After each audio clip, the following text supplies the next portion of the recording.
bienvenidos y bienvenidas. Muchas gracias por estar acá con nosotros. Mi nombre es Esteban Nasal y voy a moderar la mesa 3, Políticas Públicas e Institucionales. En esta oportunidad, Isabel Araya y Natalia Marroquín, miembros del equipo, nos van a exponer de avances y retrocesos, políticas y normativas de igualdad de género en ciencia y educación superior en Chile 2015 y 2023. Nos gustaría comentar que este es uno de los primeros textos que publicamos, que se encuentra publicado del proyecto y que de hecho lo pueden encontrar de manera gratuita tanto en nuestra página web como en la página de la revista Rumbos.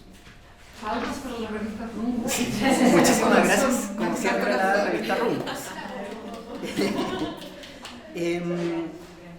Quienes exponen el día de hoy son Isabel Araya, estudiante de doctorado en Antropología en la Pontificia Universidad Católica de Chile, magíster en Antropología en la Universidad de Tarapacá, antropóloga social de la Universidad de la Academia de Humanismo Cristiano y está certificada en estudios afro-latinoamericanos en el Instituto de Investigación Afro-Latinoamericana de la Universidad de Harvard.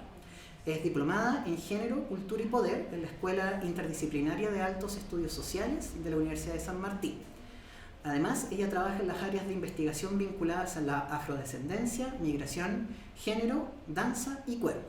Actualmente es parte de la investigación entre el reconocimiento limitado, el racismo de Estado y las violencias de género racializadas de Claxo, además de, por supuesto, el proyecto de Mujeres y Academia. También en la exposición se encuentra Natalia Marroquín, que ella es antropóloga social de la Universidad Alberto Hurtado y forma parte de Guerrilla Marica y su banda Exuberante, activando desde un quiltraje andino, disidente y periférico. ¿Sí? Y es asistente del proyecto FOMAS. Y también es asistente. 717. Se me olvida, efectivamente. ¿Sí? En los comentarios nos acompañan Rosario Fernández, que es doctora en Sociología de la Universidad Londres, profesora del Departamento de Filosofía de la Facultad de Filosofía y Humanidades de la Universidad de Chile e investigadora postdoctoral del Instituto de Estudios Avanzados de la Universidad de Santiago de Chile y del Centro NewMap IDEA. Es coordinadora del Grupo de Estudio Interdisciplinar en Filosofía y Danza de la Universidad de Chile, encargada del área de género de NewMap, y coordinadora del GT Claxo Red de Género, Feminismos y Memorias de América Latina y el Caribe. Actualmente es investigadora responsable del proyecto Fondesit postdoctoral, vamos a decir el número como corresponde, 32157, el ejercicio de la autoridad en las relaciones entre mujeres, aproximaciones sociológicas a partir del estudio del trabajo doméstico pagado, 2021-2024. Terminó. ¿Sí? Acaba de terminar. Ah, esperamos los resultados.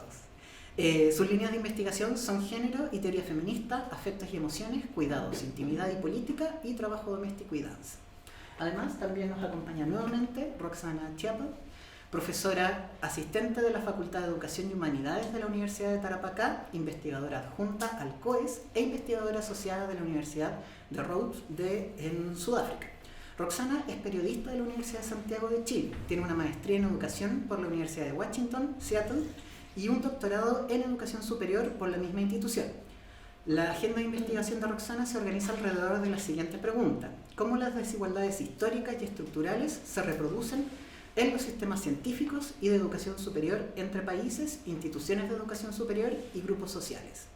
Actualmente, Roxana dirige un proyecto Fondesit postdoctoral sobre la producción y reproducción de las élites académicas y es coinvestigadora en un proyecto Minicoes sobre la influencia del conocimiento experto en el proceso constitucional.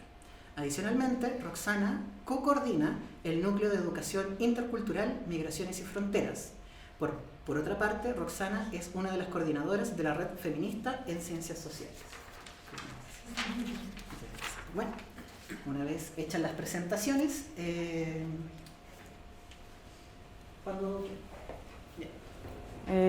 buenas tardes a todas, a todos. Como comentaba mi compañero, vamos a presentar la mesa sobre políticas y normativas de igualdad de género en ciencia y educación superior en Chile. Para ello, la presentación se estructura con una introducción inicialmente, presentando luego antecedentes históricos y políticos, vamos a contextualizar cómo fue el proceso de la apertura de la agenda política a la igualdad de género, la política nacional y las medidas vigentes desde el año 2021 en adelante, las políticas y normativas aplicadas en las instituciones de educación superior y vamos a finalizar con algunas conclusiones. En relación al contexto y el problema de investigación, es importante dar cuenta que ha habido un aumento de la sensibilidad social en relación a las desigualdades de género, y esto se ha articulado principalmente a través de tres elementos o tres hitos. En primer lugar, desde la Organización Transnacional de Movimientos por los Derechos de las Mujeres y Diversidades Sexuales en los países del Cono Sur a partir de la marcha Ni Una Menos del 2015.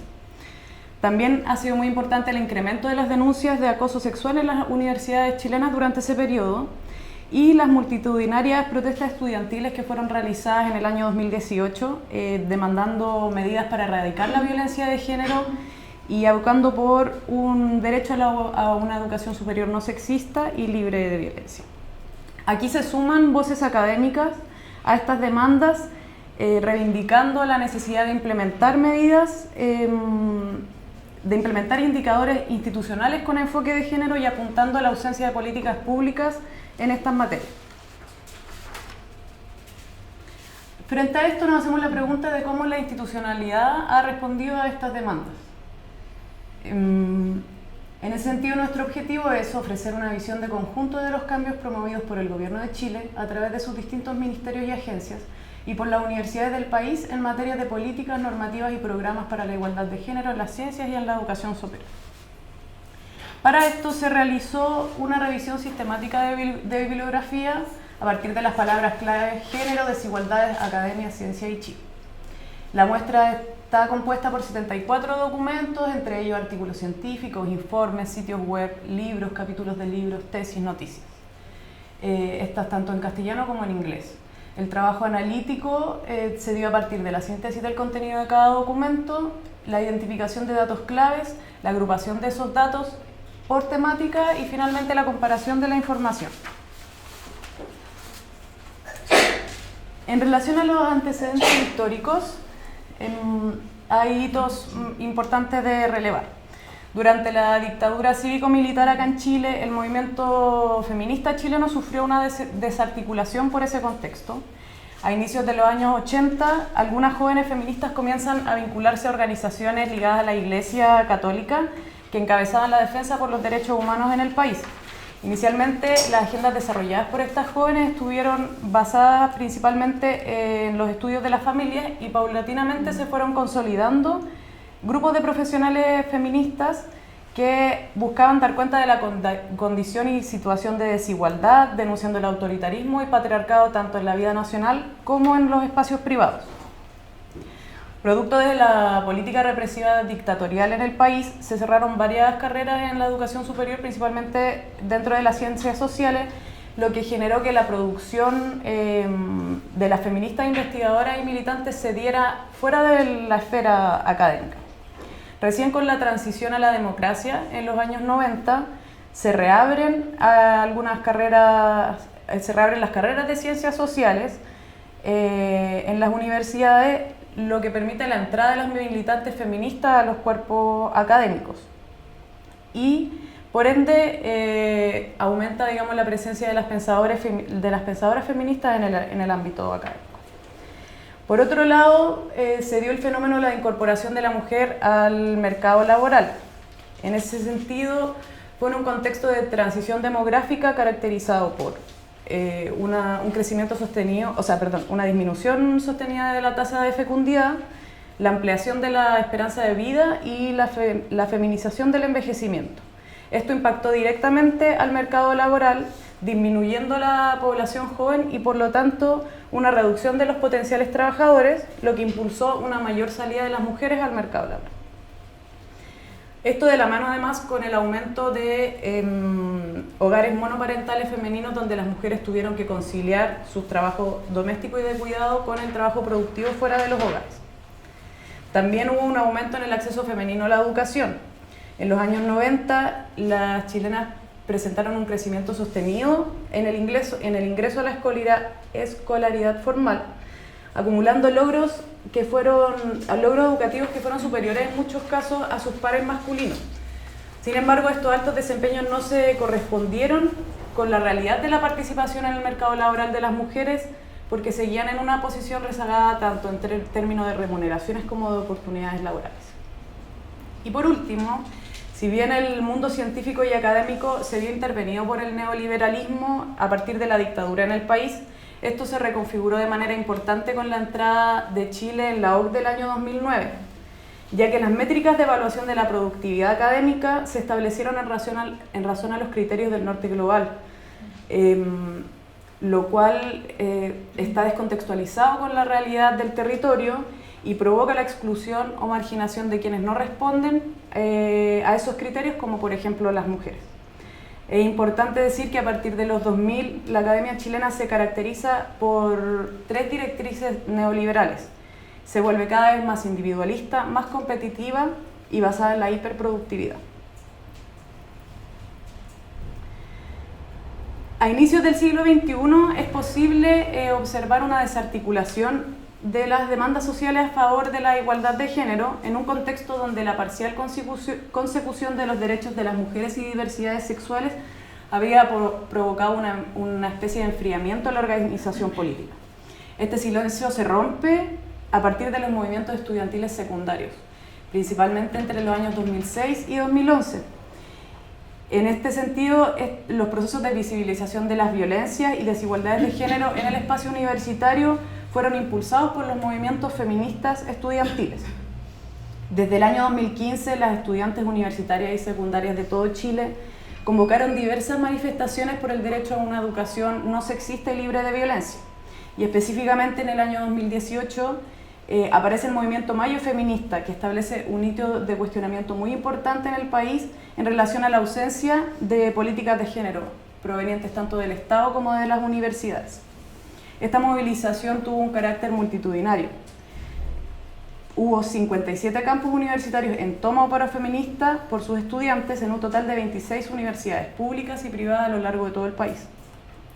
Las propuestas del movimiento se anclaban principalmente en 2 puntos. Por un lado, el cambio de los currículos educativos para la incorporación de bibliografías con paridad de género, y por otro lado, la modificación de reglamentos y la creación de capacitaciones para todos los estamentos del personal universitario en temáticas de género. Las respuestas al movimiento feminista estudiantil se dieron, por un lado, por parte de las universidades, donde se generó un proceso de reflexión, instalación, sensibilización, planificación, ejecución y evaluación de una estrategia en cada casa de estudios, principalmente desde la creación de protocolos y políticas de género. También esta presión social hacia el Estado generó comenzar el proceso de diagnóstico y proposición de la primera Política Nacional de Igualdad de Género en Ciencia, Tecnología, Conocimiento e Innovación. En relación a los antecedentes políticos, hay diversos instrumentos internacionales firmados y ratificados por Chile. En el año 2001, Chile adhiere al protocolo facultativo de la Convención sobre la eliminación de todas las formas de discriminación contra la mujer. En el año 2013 adhiere al Plan de Acción para la Igualdad de Género 2014-2021. Este tenía orientaciones particulares para cada país. En el caso de Chile, se debía relevar las contribuciones y funciones que cumplen las mujeres como agentes del cambio, fomentando su participación equitativa e inclusiva en los procesos de adopción, decisiones, la investigación y el fortalecimiento de las capacidades. Desde el año 2015 el Estado chileno también adhiere a los Objetivos de Desarrollo Sostenible, ODS, para 2030 y específicamente desde 2017 al objetivo número 5 que preconiza lograr la igualdad entre los géneros y empoderar a todas las mujeres y las niñas. Los órganos estatales involucrados se dividen en 3 áreas principalmente. En relación a la producción científica, entre el año 1967 y 2020, está la Comisión Nacional de Investigación Científica y Tecnológica de Chile, CONICIT, quien fue el principal organismo de promoción de la ciencia chilena. Entre otras cosas, se encargaba de los proyectos concursables del FONDECIT, que es uno de los instrumentos pioneros y estrellas del incentivo a la investigación en el país. En 2018 se crea el Ministerio de Ciencia, Por lo tanto, el Ministerio de Educación deja de estar a cargo de CONICYT. En 2020, CONICYT fue reemplazada por ANIT. En el área de la educación superior, las políticas universitarias están articuladas de manera central por el Mineduc y específicamente por la Subsecretaría de Educación Superior. Otros órganos relevantes son el CNE, que es un órgano público autónomo, quien revisa y aprueba las bases curriculares, planes de estudio y estándares de aprendizaje, entre otras funciones. El CNA, que también es un organismo público autónomo y debe verificar y promover la calidad de los programas e instituciones de educación superior chilenos. Y el CIES, que es un organismo dependiente del Mineduc, que entrega información sobre carreras e instituciones educacionales de nivel terciario. Y en temas de género y educación, el Servicio Nacional de la Mujer, que se creó en 1991 y en el 2015 es sustituido por el Ministerio de la Mujer y la Equidad de Género.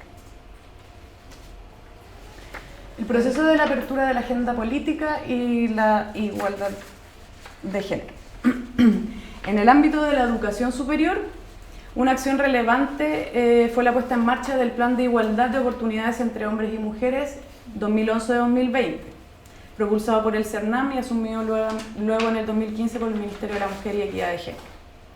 Allí se establece que es un deber del Estado incorporar transversalmente el enfoque de género, promoviendo la igualdad y no discriminación en todos los terrenos del quehacer público. También estableció ejes estratégicos de la administración pública para fomentar la corresponsabilidad del cuidado y prevenir y mitigar la violencia de género. Esto a su vez impactó en la creación por parte del Ministerio de Educación de un instrumento análogo, el Plan de Educación para la Igualdad entre Hombres y Mujeres 2015 y 2018. Y este propone la incorporación del enfoque de género a todos los niveles educacionales y genera una presión sobre las universidades para crear informes sobre el tema y acciones de difusión del enfoque de género. En el ámbito de las ciencias, en el año 2013 CONICYT lanza directrices para la igualdad de género en la investigación. En 2017 estas se expanden y dan origen a la política institucional de género 2017-2025, que tiene como objetivo principal lograr mayor equidad de género en el Sistema Nacional de Ciencia, Tecnología e Innovación a través de acciones que enfrenten brechas, barreras e inequidades. Esto a partir de 5 metas concretas.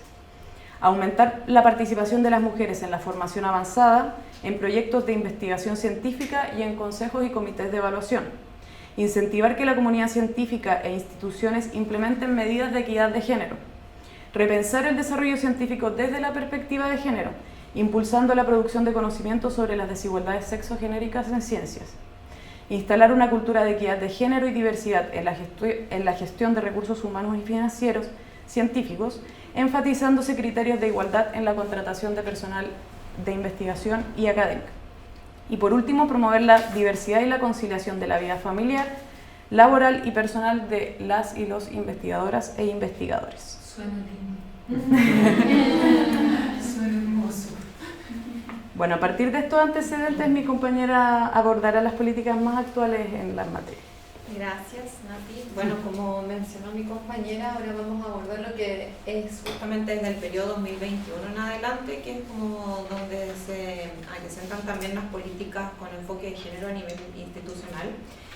¿Qué pasa también con las políticas y medidas desde el Estado también con perspectiva de género? En materia científica, por ejemplo, actualmente rige la Política Nacional de Igualdad de Género en Ciencia, Tecnología, Conocimiento e Innovación, que fue aprobada justamente en el año 2021, de ahí por eso también partimos de esa fecha, y fue creada también con un proceso participativo en todas las regiones a nivel nacional, con la presencia tanto de investigadoras, de representantes tanto de la academia, a nivel estatal, del sector privado, de la sociedad civil. Que se inicia este proceso participativo 2 años antes, es decir, en el 2019, es decir, un año después de todas las movilizaciones que mencionó Natalia con respecto al Mayo Feminista. Y en este proceso participativo también es de mencionar que participaron alrededor de 200, más de 200 investigadoras también, que además compartieron ellas mismas sus experiencias con relación a las brechas de género y las desigualdades que han sufrido también por parte de la academia. El cuerpo de esta política asume que debe existir un pleno acceso de las mujeres y las diversidades sexuales, y que es parte de la promoción que esto debe ser promocionado como parte de un ámbito de justicia por parte del Estado. Esto es importante igual abarcar el término justicia, en el fondo es como hacer justicia también, que las mujeres puedan ser parte de estos procesos. Y esto también viene a alterar los principios normativos chilenos, que en materia científica educacional, como bien mencionó mi compañera, que es del 73, priorizaron justamente la idea de un mercado por sobre cualquier otro valor significativo en el ámbito educacional. Y en el año 2020 además se crea el Consejo de Igualdad de Género, que está presidido por la Subsecretaría de Ciencia y compuesto por 10 especialistas de distintas áreas. Y el Consejo asesora desde entonces al Ministerio de la Ciencia en el diseño, implementación y seguimiento de la política. Este Consejo también ha tenido algunos avances, por ejemplo, en relación a algunos informes, como es la radiografía de género que se hizo en el 2020, o consultas públicas. En el 2021 también se elaboró un informe que se llama Huella de Género, donde también se hacen indicadores para esta nueva política. La siguiente, por favor. Con relación a los objetivos de la Política Nacional de Igualdad de Género, se centran justamente en 4 grandes objetivos. El primero de ellos es la promoción de una niñez inclusiva, protegida y con habilidades para el futuro. Hace un poco en el coffee break también comentamos de que desde el inicio de una infancia temprana ya se generan estas dimensiones desiguales con respecto a qué estudiar y que no. Por ejemplo, las mujeres desde muy pequeñitas, comentaba Soledad también, desde los 5 años ya están diciendo que no son buenas para las matemáticas, por ejemplo, o para ciencia, y es abrumante pensar en esa desigualdad. En segundo ámbito, la creación de sistemas también inclusivos, transformadores y responsables, que incluyan también velar en el fondo por el acceso, por la permanencia, que no solo es acceder, sino también permanecer, y en el liderazgo de mujeres en las diferentes áreas de institución de producción del conocimiento para enfrentar justamente el tema de violencia, discriminación y acoso. Un cuarto objetivo es justamente el compromiso con los datos, con los instrumentos y la política para la igualdad de género, con el fin de fortalecer las capacidades de las instituciones en el diseño, no solo en el diseño, sino también en el monitoreo y en la evaluación también de estas políticas. En el fondo, la importancia también de fiscalizar y de continuar esta evaluación en esta materia. Y por último, generar conocimiento e innovación para resolver los impactos sociales de la desigualdad de género, lo que también incluye financiamiento a ciertos estudios. La siguiente, por favor, como lo vamos a ver, que la implementación de las directrices de la política nacional, que es parte del Ministerio de Ciencia. Desde el 2020 en adelante se implementa el financiamiento concursable nacional justamente para la innovación en educación superior de género, INES Género, que desde el 2020, como mencioné, se implementa. Y los objetivos tienen que ver con el qué y con el cómo. En el fondo, qué es reducir la brecha de género en los ámbitos de producción de conocimiento científico, tecnológico, en las diferentes instituciones de educación superior, y en el cómo también, en el fondo, generar capacidades para la implementación de un plan de desarrollo institucional enfocado también en la reducción de estas brechas. Para cuando nosotros realizamos el estudio hubieron 3 convocatorias. Nosotros nos centramos particularmente en la convocatoria del 2020 y el 2021, perdón, y el 2021-2022. El 2023 todavía no habían salido los resultados. Y esta convocatoria, bueno, el concurso asume alrededor de 450 millones como máximo para cada institución, con un máximo de 36 meses de ejecución. Y este monto puede ser destinado a gastos de personal, operación, equipamiento, infraestructura, por ejemplo, mobiliario. Y es de mencionar que en esos 2 años, por ejemplo, de 23 universidades adjudicaron estos fondos en INES Género, y particularmente 20 de estas universidades eran del Consejo de Rectores. Hay que decir que 450 millones de pesos chilenos es algo así como $450.000. para que las universidades implementen programas para que quienes están en otros países entiendan el país. Con respecto a la implementación de las directrices de política nacional en la NIC, estas medidas complementan también que las investigadoras, por ejemplo, que tengan algunas lagunas de productividad, también puedan informar sobre el nacimiento de los hijos también, para que así puedan tener algunos mayores plazos con respecto para el cumplimiento de las metas, algo que quienes son madres saben la importancia de informar al respecto de eso y poder ampliar los plazos para que sea un poquito más equitativo. Con respecto a la paridad, al criterio de paridad para la evaluación, también un segundo eje, el criterio de paridad para la evaluación de los equipos de investigación concursantes. Se promociona también el liderazgo de femeninos, por ejemplo, en los proyectos postulados en institutos o en centros de investigación. Además, se incluye un criterio de desempate a favor supuestamente de las mujeres en caso de que, por ejemplo, las evaluaciones tengan puntuación similar. Y por último, también los becarios con hijos de menores de 18 años que tengan a su cargo, se les incluye alguna bonificación mensual extra y seguros médicos. Como para poner un ejemplo, yo actualmente soy una becaria NIT, tengo una hija de 2 años y en realidad ese incentivo se traduce en 30.000 pesos que me alcanza para un paquete y medio de pañales, de un paquete de pañales más o menos grande. Pero no estoy diciendo o sea, es un incentivo, pero aún resta mucho por hacer, un poco tiene que ver con las conclusiones que mencionaré adelante.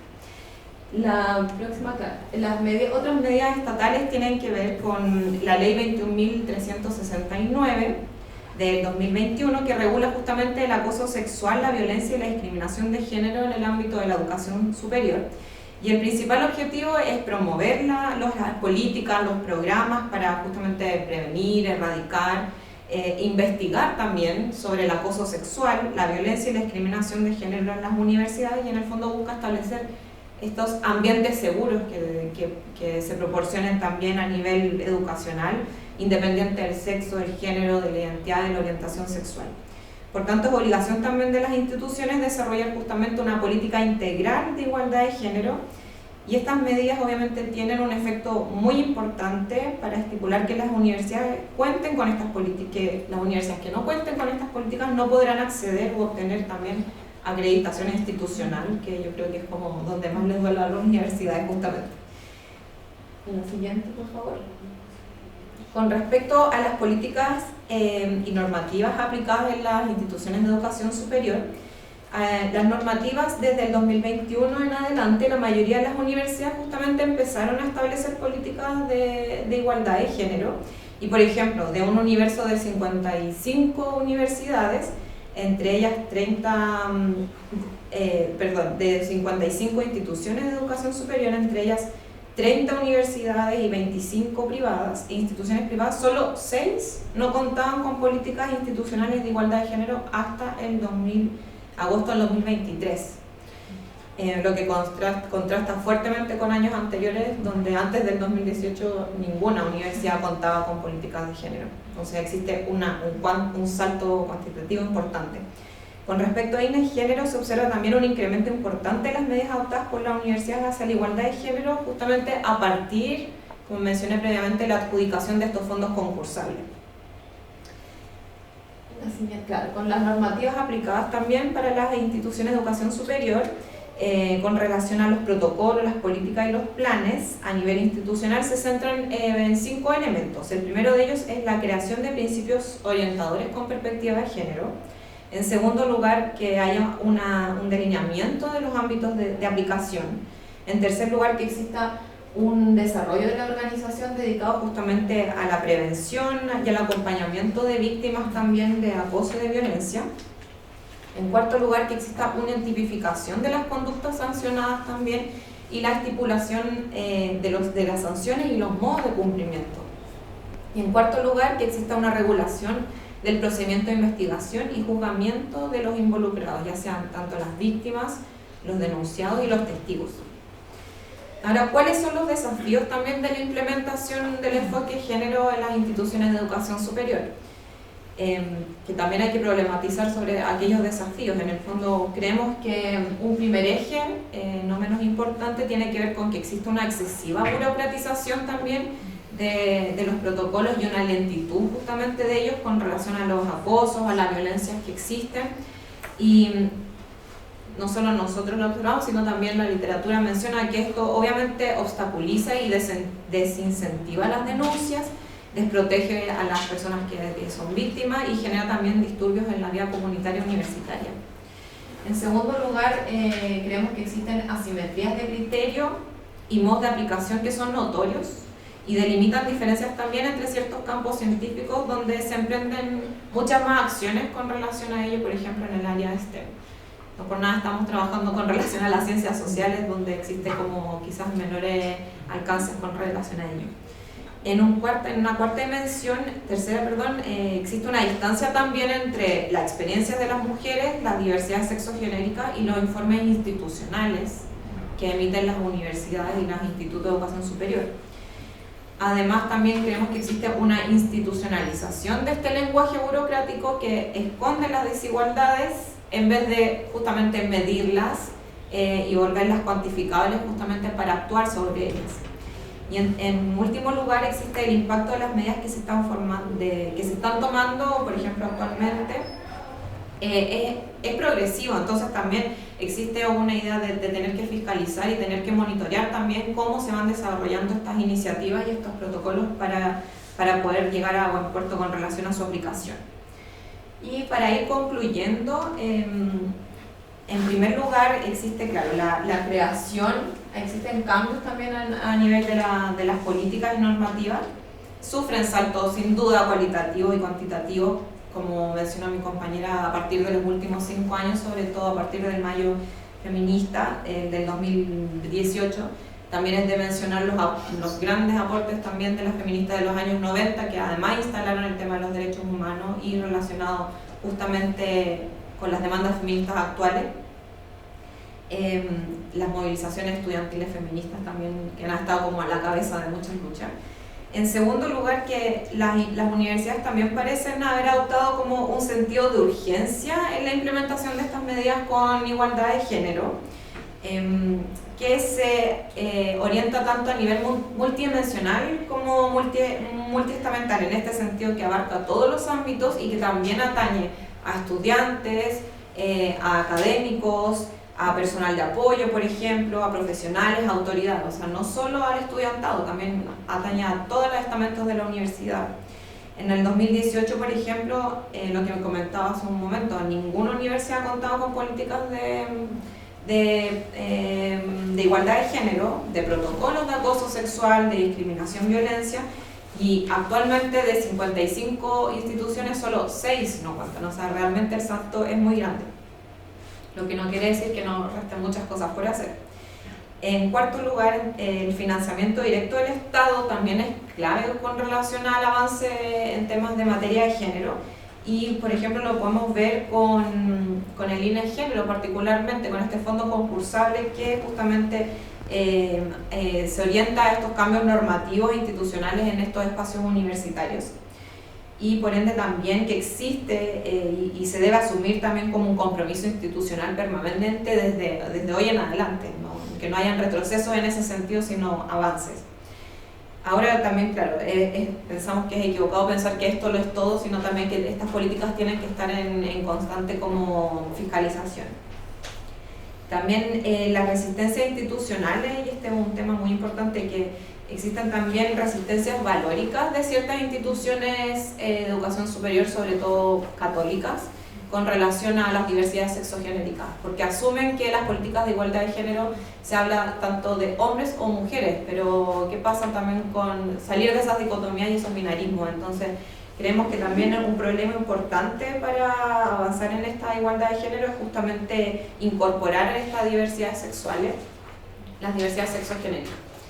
Y por último,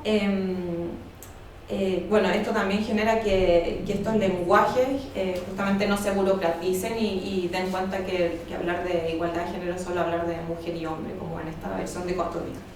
Y por último, que este estudio también contribuye justamente a enunciar estas contradicciones entre los lineamientos progresivos de las nuevas políticas y normativas chilenas, esta inercia machista también que existe en los marcos tanto relacionales como culturales, como se mencionó en la mesa anterior, no solo institucionales, sino también tiene que ver con un tema de cultura de fondo, y que reproducen justamente institucionalmente algunos ámbitos científicos y universitarios a nivel del país. Así que estas son algunas de las conclusiones que hemos podido elaborar a partir de este trabajo, que rescata justamente cuáles son las políticas por parte del Estado para avance en materia de igualdad de género. Muchas gracias.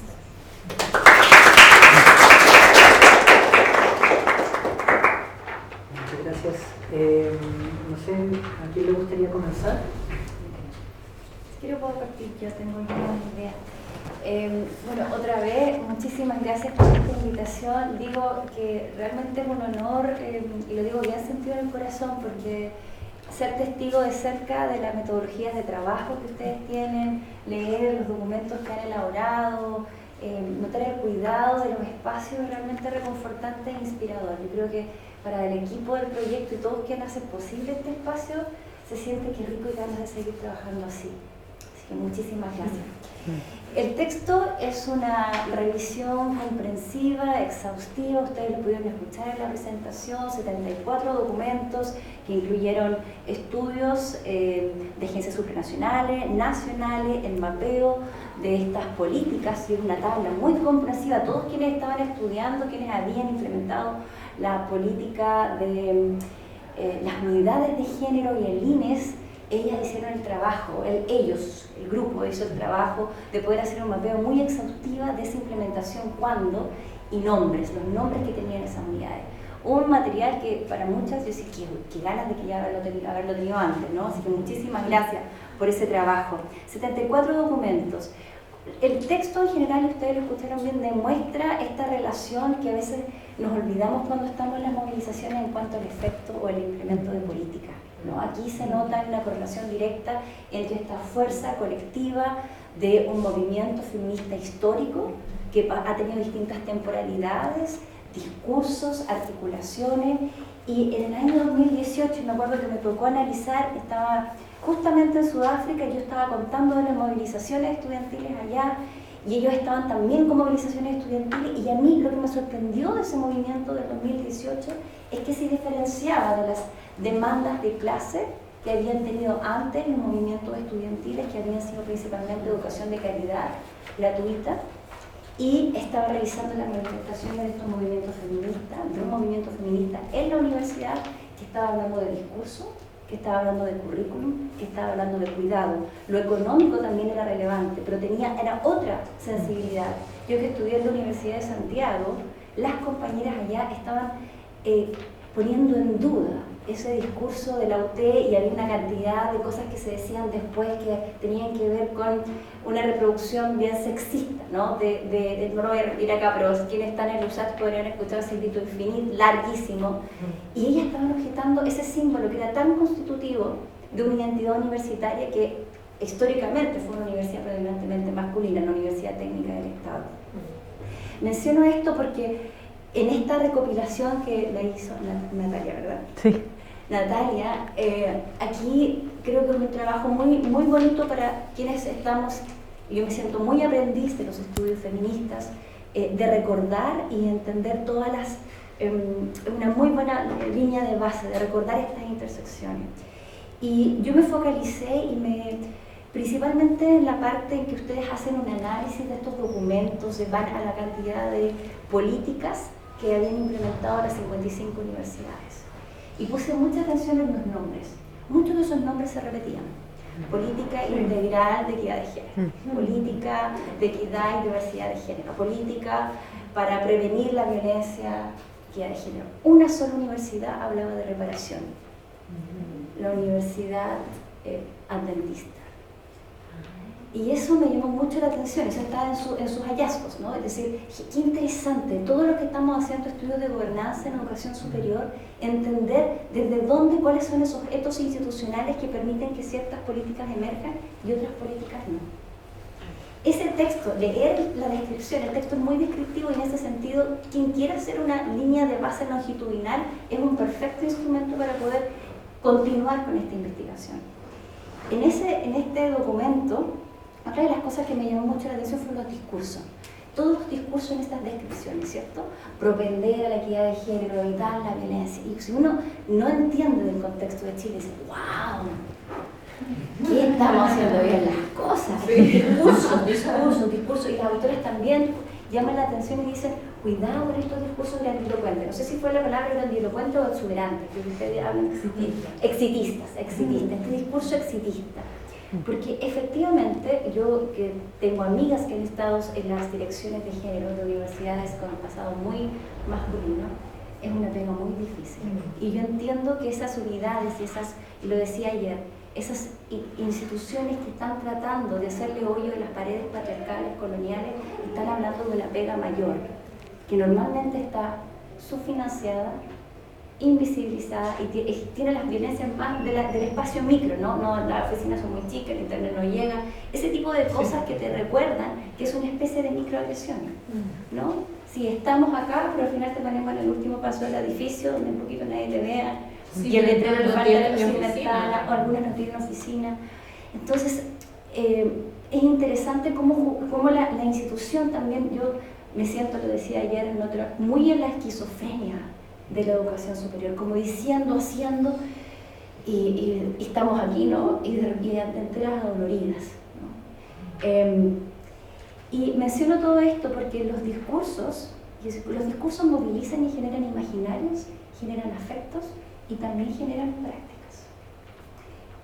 Un colega que trabaja en una dirección de calidad me decía, una de las cosas más fascinantes de estar en este espacio es notar el poder de la ley de acreditación y sin darse cuenta esa ley, al exigir la perspectiva de género, hizo y generó prácticas distintas. Entonces, capacitaciones, viene la acreditación en la Universidad de Tarapacá donde yo estoy, todos teníamos que estarnos capacitando a determinada fecha, el periodo es muy agotado, todos, sentido de urgencia.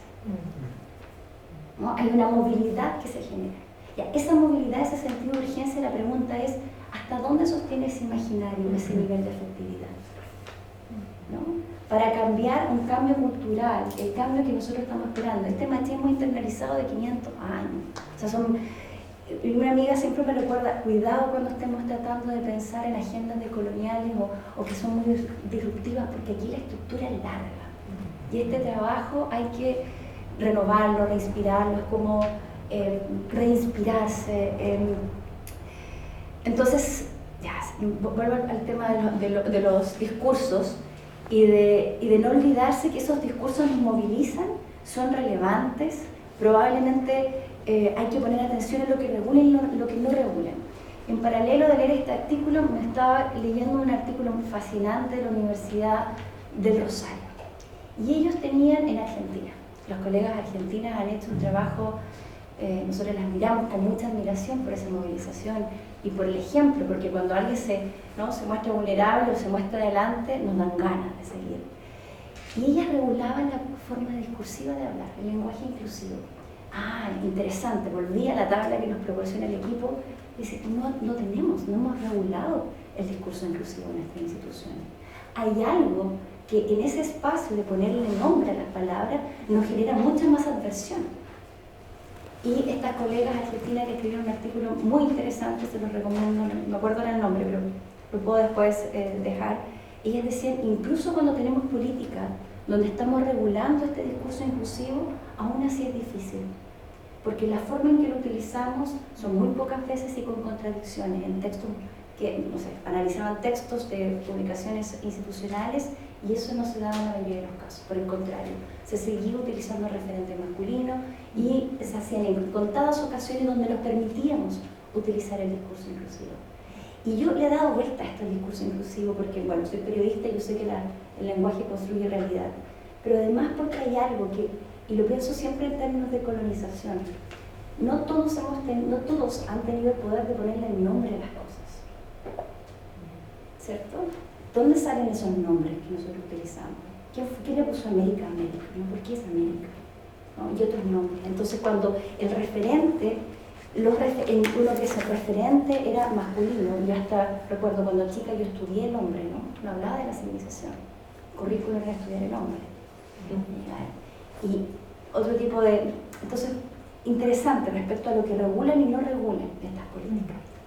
Y en ese mismo sentido pensar en estas tecnologías que han generado, todos los protocolos que estas políticas han permitido implementar y dar, y en esas tecnologías, pienso, las han logrado manejar las tensiones que se han producido en ciertos espacios como en la violencia de género, en situaciones muy puntuales. Y me imagino que los quienes estamos en la universidad entendemos que está la violencia sexual, hay una violencia verbal y una tipificación de esa violencia. Y lo difícil que es poder tipificar, ¿no? Eventos que tienen tantos matices, capas. Mi último probablemente punto de estos comentarios, y pensando también en el artículo, es como las preguntas que siguen. ¿Qué es lo que nos dicen estas políticas? ¿Dónde están esos silencios en las políticas? Otra pregunta que se me ocurría era la relación, y ustedes un poco lo mencionan, las características institucionales que tienen ciertas universidades para implementar discursos, ¿no? Y otro elemento que yo le he dado mucha vuelta es cómo esos discursos generan la afectividad y los imaginarios.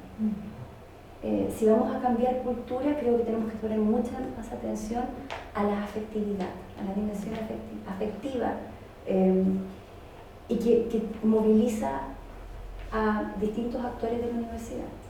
Escuchábamos en el panel anterior que los indicadores cuantitativos movilizaban y tenían una actitud performática, y probablemente a la autoría le gusta, ¿no? Entonces moviliza a ciertos públicos. Hay otras que dicen, pero eso no me dice nada porque esto se siente de otra manera. Entonces, pensar en esas estrategias. Su artículo me dieron ganas de decir, que ganas de hacer una continuidad de esto, que ganas de pescar estos datos y ver características institucionales para poder mirarlo mejor y hacer un análisis de discursos con alguna de estas instituciones.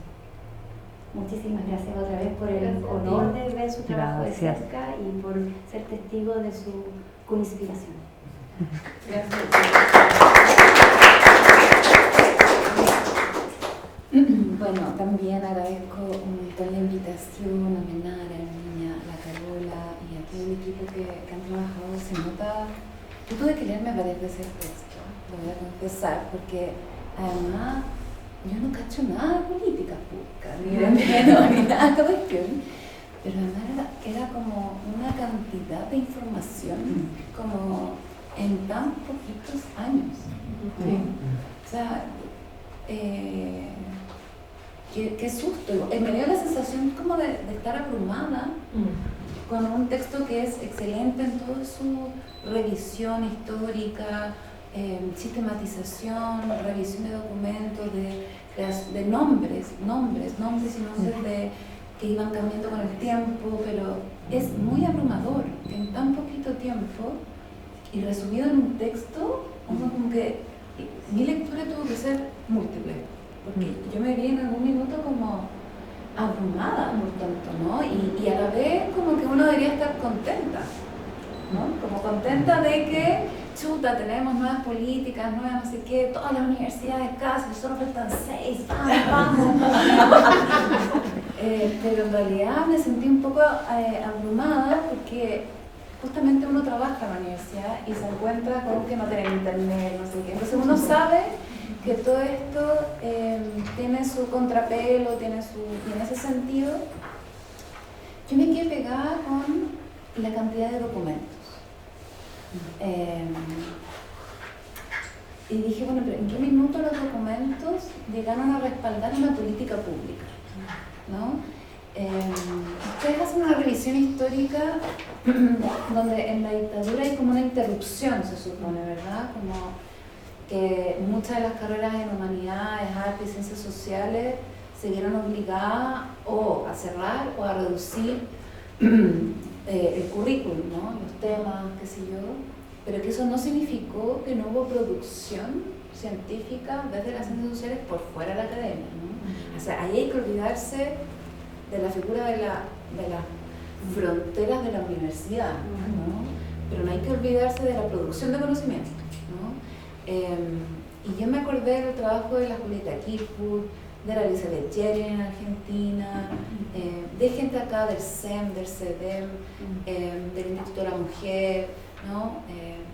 Cuánta producción de conocimiento y de prácticas pedagógicas, prácticas de investigación colaborativas, ¿no? Donde también como que el sujeto investigado y el sujeto que investiga está como muy a ratos como puesto en tensión al menos, ¿no?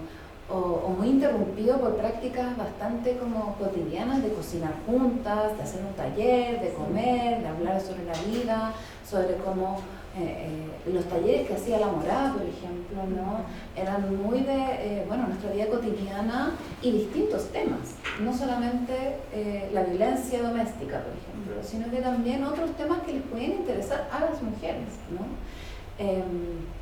Todo ese trabajo era mucho de hacer. De hecho, en un texto que yo hice sobre la Julieta Kirkwood, me costó un montón encontrar cosas que ella escribió sobre su proyecto pedagógico, porque era mucho de hacer, eran prácticas. Entonces, todo eso que ocurrió en dictadura, que sí se produjo un montón, estaba muy basado en la práctica y en una experiencia compartida, transmitida en términos muchas veces orales, que te contaban, que tú llegabas y enamorada porque alguien te invitó, ¿no? Y de repente tenemos todo tu documento.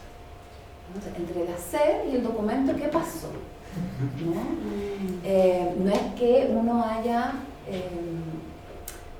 sepultado al anterior, para nada, no quiero decir eso, pero pareciera ser que estábamos muy en la práctica, que había otra urgencia, que era la urgencia de la vida, ¿no?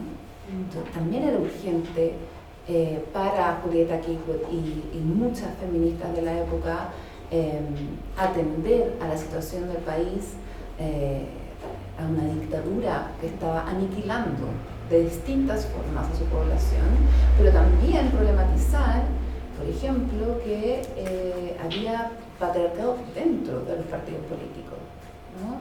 Y que ahí tampoco estaban visibilizados esos temas y que eran los temas secundarios, ¿verdad?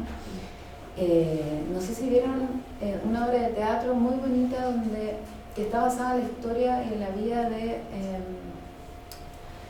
María Matamala, ¿no? Que ella era mirista. Ellas, las miristas, estando presas, hacen una encuesta, no, toda la onda de investigación, hacen una encuesta que la aplican a las mujeres miristas que justo les tocó estar juntas presas, elaboran y escriben un informe, estando presas, y se lo envían al MIR 3 veces. El MIR claramente lo pierde las 3 veces. Pero no contentas ellas con que, la primera vez se perdió, la segunda. O sea, ellas creyendo en la producción de conocimiento para mejorar las relaciones dentro del partido, ¿no? O sea, tampoco en una onda así como nosotras las mujeres separatistas, ¿no? Y así, ¿cuántas prácticas? Ahora está actualmente en la Biblioteca Nacional de Buenos Aires una muestra de la Elizabeth Jelly, donde muestra justamente todo el material de sus proyectos de investigación. O sea, hay un montón, pero es un archivo, es como la hoja del cuaderno que ella quedó, donde puso, por ejemplo, el nombre original del entrevistado y el nombre, el seudónimo. Ahora, lo mismo que nos piden ahora, conscientemente formado. Está ese material, pero está como un tesoro, ¿no?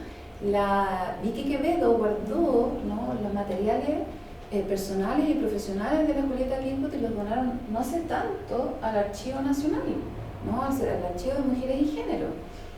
No habían grandes documentos, no había una gran cantidad de documentos, pero hay, ¿no? Pero había mucho hacer, ¿no? Entonces, ¿cómo se tradujo todo esto en un documento? Que no es que haya eliminado el hacer, pero pareciera ser que el documento adquirió un lugar así como garantizante de algo, ¿no? Y eso yo creo que tiene que ver con cosas que ustedes nombran ahí en los antecedentes históricos, que a mí me encantaría que siguieran como explorando. Por un lado, creo que Chile tiene que, estoy pensando en el momento de transición, o sea, pasamos de una dictadura a una democracia. ¿Cómo garantizamos esto? Mucho yo creo de la forma, y esa es una pregunta que habría que investigar y explorar, ustedes con todas sus herramientas preciosas que tienen, seguro lo harán súper bien, es en el fondo el lugar del documento en la transición. ¿Ya? Y cómo las mujeres pudimos leer el lugar del documento en la transición. Y pudimos apropiarnos de eso. ¿Ya? ¿Por qué? Porque eran documentos firmados por organismos internacionales que garantizaban que Chile iba a ser ahora democrático.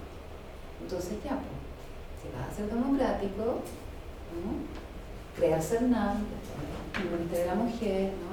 Y las mujeres en ese entonces que habían estado haciendo en Corporación Sur, en el CDM, en La Morada, investigación y activismo a la vez, leyeron muy bien este panorama, ¿no? Para asegurar, porque sabían perfectamente que este momento de transición, quienes se iban a ver afectaban a todas aquellas que tocaban en algún grado temas morales. Entonces, cómo las mujeres iban a soltar el lugar del cuidado, no solo de sus hogares, sino que de la nación. O sea, todo esto que ya estaban produciendo, que estaban cuestionando los partidos políticos, la cultura autoritaria, etcétera, etcétera, aquí en la cama, hasta en la cama, ¿no? ¿Cómo lo aseguráis? ¿No? Entonces, yo creo que en algún grado, pero eso tiene el aseguramiento, ¿no? También que tiene que ver con una propia herida de ser los temas secundarios, ¿no? Para muchas de ellas que en sus lugares de trabajo, en sus partidos políticos, no eran visibilizados, ¿no? El documento vino a lo mejor a permitir algo, pero por el lugar del documento en la transición, no porque hubiera una fe creyente en el documento en sí mismo. No hay que confundirse, yo creo que ahí hay una lectura estratégica política muy importante.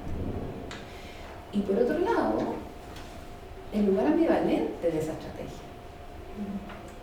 Porque ahora tenemos un montón de documentos, ¿no? Un montón,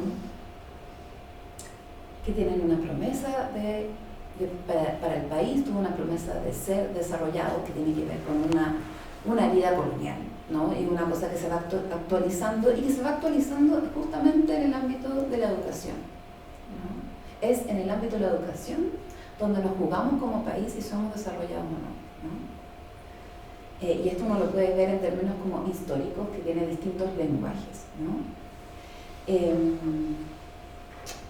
Una promesa de desarrollo, un imperativo también exitista, ¿no? De Chile ser un país distinto, ¿no?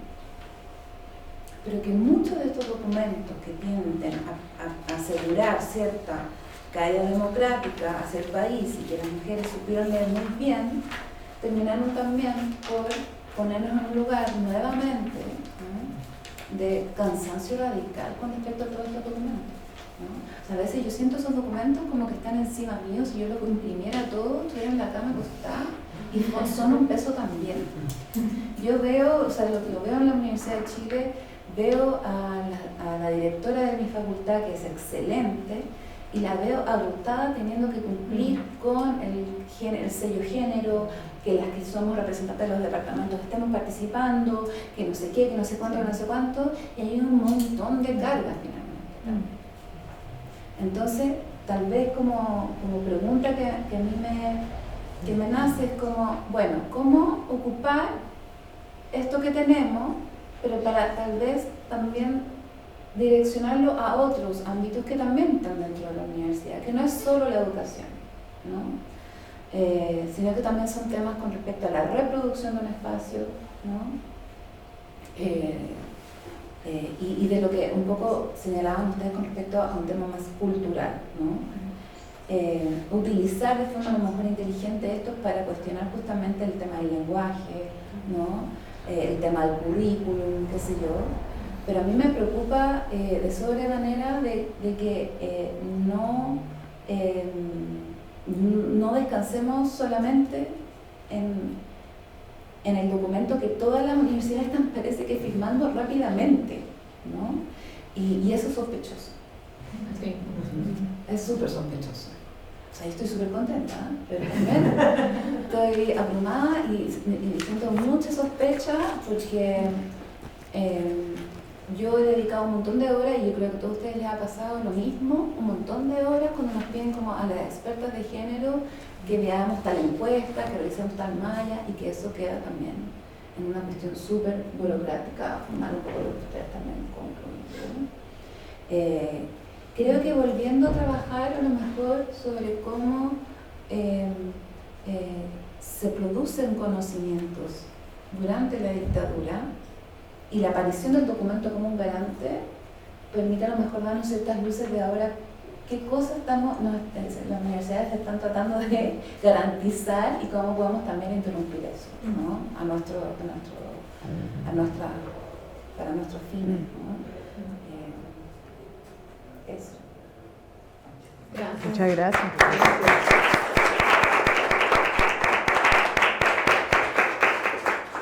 Agradecer a las comentaristas y tenemos bastante tiempo por eso, para las preguntas, así que bienvenidas sean todas las preguntas. Oye,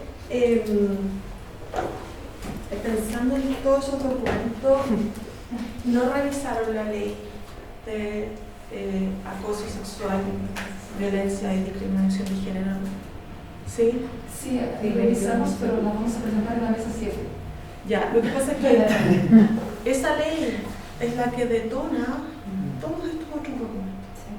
Esa ley es la que permite que haya financiamiento, esa es la ley que permite que haya una regulación para las universidades, esa es la ley la que nos ha costado correr a todos.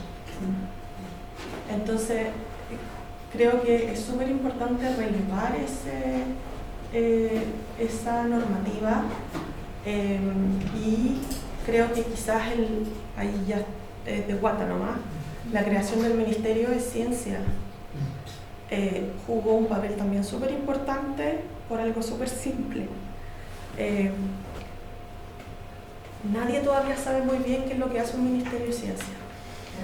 Entonces, cuando la subsecretaria se encontró en ese lugar y con las demandas de una asociación de académicas muy fuerte y muy presente en las redes sociales, la subsecretaria tuvo que responder y respondió con la creación de una política de género y tomando en el fondo esa bandera y esa provocación y esa necesidad de la asociación de académicas, que por supuesto cuyo nombre siempre se me olvida, pero la red de investigadoras, muchas gracias. La red de investigadoras, que como ustedes mismas decían, fue parte de todo el movimiento social, pero que tenía una acción no solo política, sino que también judicial, súper fuerte, y que yo creo que permitió mover y anclar bastante el asunto, porque uno puede presentar todos los datos que quiera a los tomadores de decisión, puede presentar estadística, puede presentar gráficos, puede presentar argumentos, pero si no hay una movilización social, la cosa no se mueve. Y creo que la red académica de investigadora fue también crucial ahí, pero claro, en el contexto de políticas y normativas queda un poco fuera del contar la historia, pero a mi parecer esa ley tiene un lugar muy, muy relevante, no sé cómo lo ven ustedes. Hay una aclaración, ¿no? Pero puedo dirigir el proceso. Hay un backstage del levantamiento de esto, un capítulo, una apartado aparte de este artículo era sobre la movilización de las académicas. Entonces hicimos un levantamiento, de hecho fue Isabel quien hizo el levantamiento de todas las redes feministas y de derechos de las mujeres en la academia y qué han hecho en este mismo periodo. Y esto excedía los límites del artículo, pero lo vamos a recuperar porque hay un bloque de las entrevistas que es sobre las estrategias de las mujeres entrevistadas para hacer frente. Y en este artículo específico en que vamos a abordar esta parte empírica, ahí vamos a abordar también el levantamiento de la historia y de la acción de estas redes y asociaciones, ¿no? Hicimos una especie de recorte porque no era posible tener todo en el texto, pero sí nos pareció muy, muy importante el corto periodo de tiempo de actuación de estas redes de académicas y lo tanto que han logrado, ¿no? Es decir, hemos relevado el trabajo de 6 asociaciones, solo trabajando en las que tienen inserción en las ciencias sociales, como es nuestro foco, ¿no? Y era impresionante la cantidad de cosas que habían logrado hacer desde el punto de vista político y de organización comunitaria también. Entonces, esto lo vamos a abordar, pero contrastando con el relato de las mujeres, ¿no? Como qué hacen ellas, porque muchas de las personas que entrevistamos, académicas, están en estas redes. Entonces ahí como que vamos a contrastar esto. Y ahí para complementar lo que dice Manuel y lo que decía también Rosario, es importante que en esas redes hay más prácticas que documentos. Sí. Entonces es como justamente el tema de la sospecha, como mencionas tú, me siento la misma idea como si uno tuviera todos esos documentos encima, porque claro, existe como un checklist, ¿no? De todos los documentos que tienen que haber y todos los nombres suenan súper parecidos, también se confunden.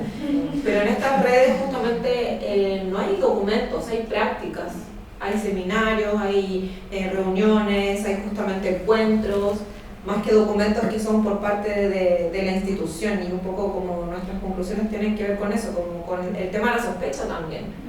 Es sospechoso también que en tan poco tiempo exista tanto, porque justamente ¿cuál es la bajada de estos documentos? Pues sabemos bien que no hay tantas oficinas, esas oficinas no tienen ventanas, no tienen internet, entonces ¿cómo operan también en la realidad esos documentos, en la cotidianidad? Yo quiero hacer 3 acotaciones empíricas, ¿no? Que son de hallazgos empíricos con las entrevistas que responden un poco eso. La primera, que una cosa que hicimos en las entrevistas fue entrevistar mujeres que son del feminismo histórico en Chile, de las ciencias sociales. No puedo mencionar sus nombres por razones de protección ética, pero entrevistamos a 3 grandes nombres, entre las que están vivas todavía, ¿no? Y que fueron parte muy fundamental de la organización feminista fuera de la academia, la resistencia a la dictadura. Y ellas coincidían en decir y manifestar esto que manifiesta Rosario, su incómodo por la ausencia de un feminismo militante en la academia y la transformación del feminismo académico en un feminismo que escribe papers, indexados, ojalá, Q1, ¿no? Entonces, es decir, ¿dónde está la calle? ¿Dónde está el hablar con mujeres de diferentes sectores? ¿Dónde está el trabajo en los territorios? ¿Por qué el feminismo académico es muy prolijo, muy intelectual, pero no está junto con las mujeres en la calle? Que es justo el tema del seminario que en Granada, las colegas feministas de Granada están montando seminarios de la Red Feminista de Antropología de España este año, hay que volvernos a la calle, ¿no? Es decir, hemos perdido estamos intelectualizadas y encerradas. Y salió así muy fuerte la angustia de estas feministas históricas, porque ellas hicieron la transición de estar echadas de la academia a volver a la academia y estar ahora muy incómodas. Algunas son eméritas, otras siguen sin jubilarse, pero están muy incómodas con el feminismo académico por la falta de capacidad de praxis, ¿no? Y es mucho eso. Después, y sale en las entrevistas de ella una reflexión sobre cómo la neoliberalización de la academia chilena ocurre por una forma específica que tiene mucho que ver con un estado de espíritu que la dictadura institucionalizó, que es la disciplinarización procedimental. Entonces acá es, cuanto más puedes probar todo lo que haces de manera procedimental, más serio eres, más serio es tu trabajo, y entonces hay un exceso burocrático que tiene que ver con la idea de que solo es correcto lo que es disciplinado tecnocrática y burocráticamente en los documentos. Entonces esas feministas nos decían, estamos capturadas por esto, porque todo lo que se está haciendo en términos de leyes y avances en el feminismo en la academia reproduce esa lógica, y tenemos que rellenar 95 impresos para que no haya el uso de una palabra agresiva dentro de un aula, ¿no? Entonces esto no está bien. Entonces ellos decían en las entrevistas que es muy rica en términos reflexivos, ¿no? Es un problema epistemológico, estamos capturadas por la lógica dictatorial y neoliberal de la tecnocracia del documento. Entonces hay que empezar a romper esta forma como forma de actuación. Entonces eso sale en lo empírico, no sale en esto, ¿no? Y lo aprendimos gracias a la reflexión de estas feministas, ¿no? Que tienen esta perspectiva muy de larga escala, mucho más que la nuestra, ¿no? Porque algunas tienen más de 70 años, 80 años. Después de esto, de ellas, sale otra reflexión nuestra del equipo, que es que esta tecnocracia genera un exceso de significantes, pero no de significados. Es decir, un montón de palabras, un palabrerío que no tiene ningún sentido, que las autoridades los usan para hacer checklists de discurso inclusivo, que es muy la lógica multicultural multiculturalista de las políticas interculturales y multiculturales, ¿no? Fue como el aprendizaje de la posmodernidad multicultural, decir cosas hermosas que después no tienen que ver con la práctica, ¿no?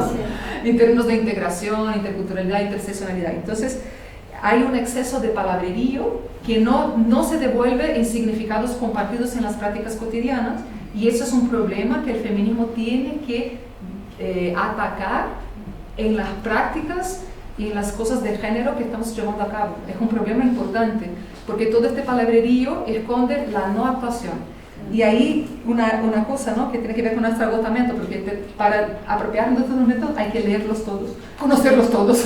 Y uno queda así como, ¿en qué momento duermo? Porque son un montón de documentos. Y nosotros hicimos el trabajo de agarrar, Leonora López no está, fue Leonora quien leyó los informes de género de las 49 universidades que tienen. Y Eleonora me decía, no aguanto más, no dice nada, agarras esto, lo haces así y salen 3 cosas importantes, y son 95 páginas.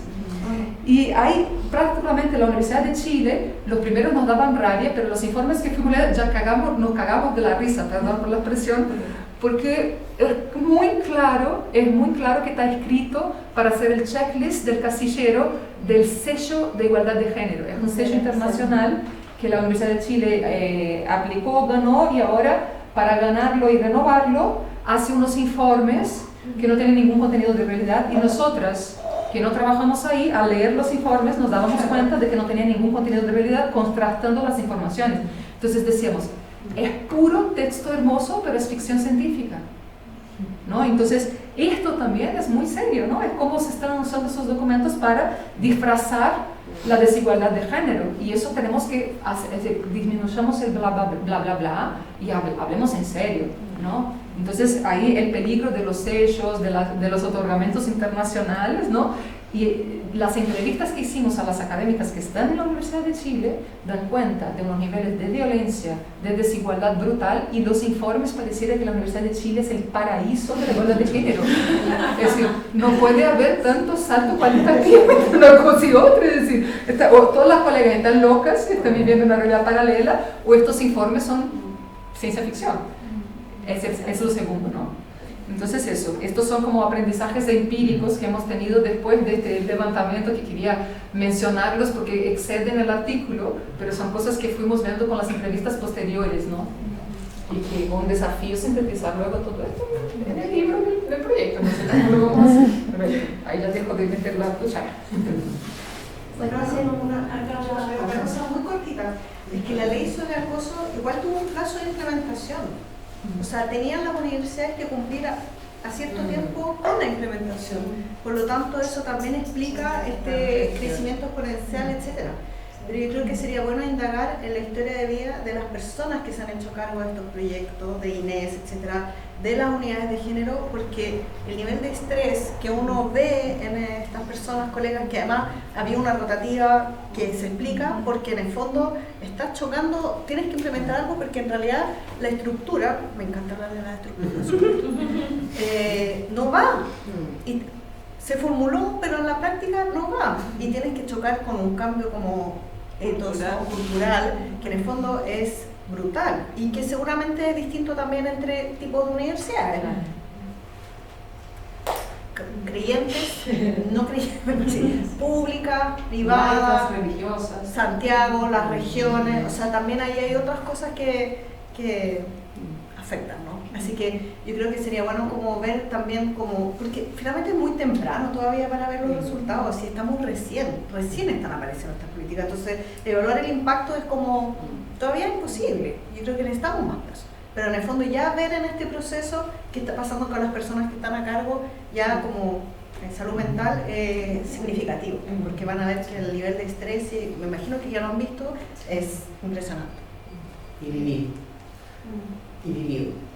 Lo que hemos conversado sobre los cargos medios, particularmente, que por lo general están asociados como a mujeres también, que son quienes al final del día, porque la política dice una cosa, pero después hay que llevar esto a la práctica.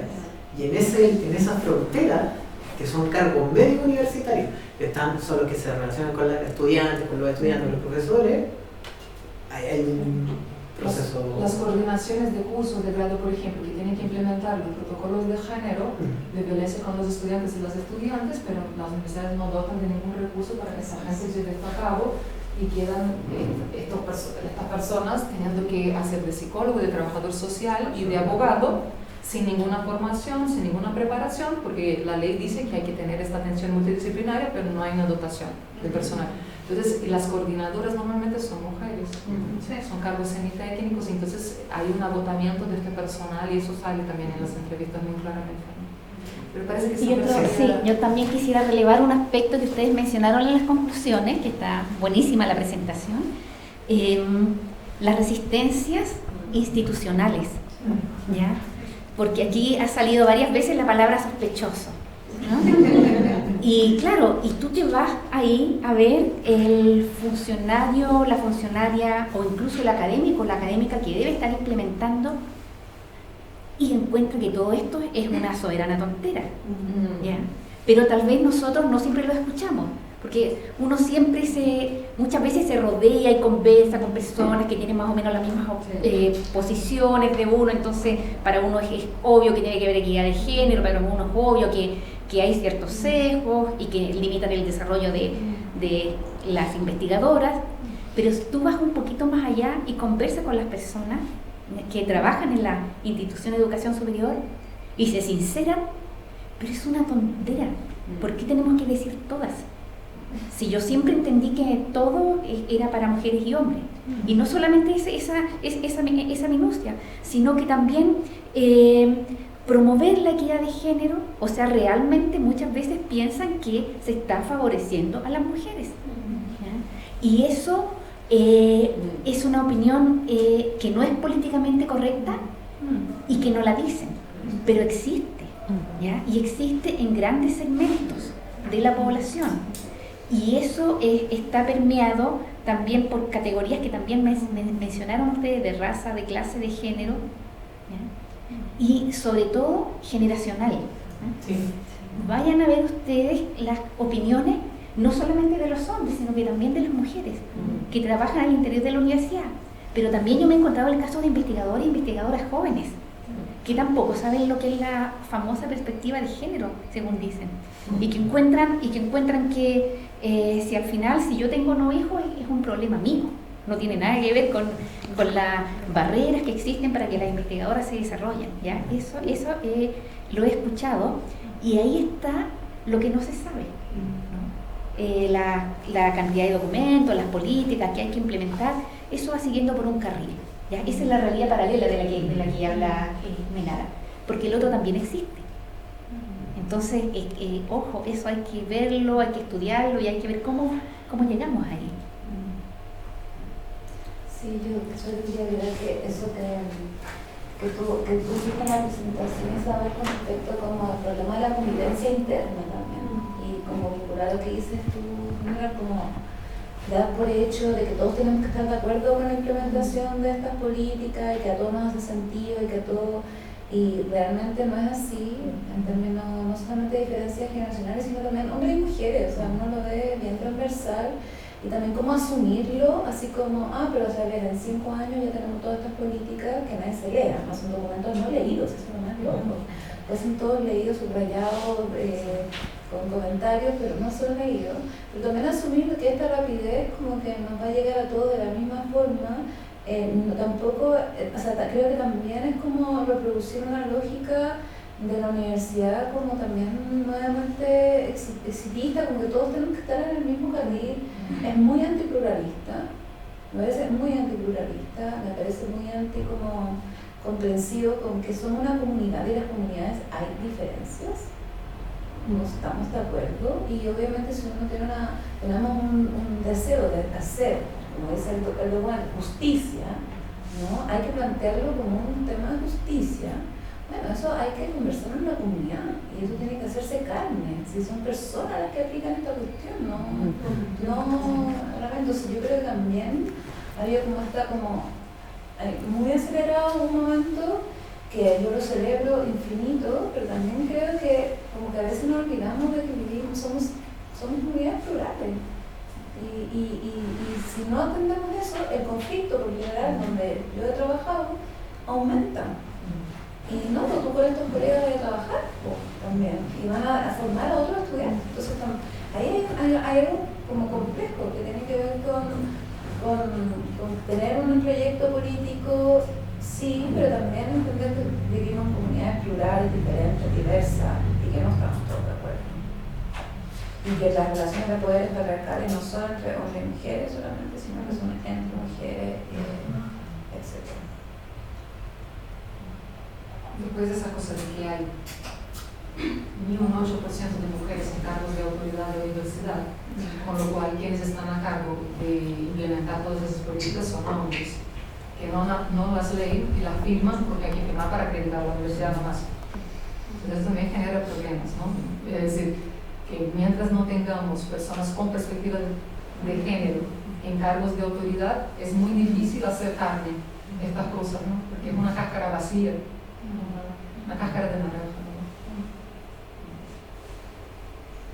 Hola, yo soy Bárbara, socialista política, y quería como trasladar un poco más la discusión al plano como de la praxis, de cómo se ve esto en la realidad.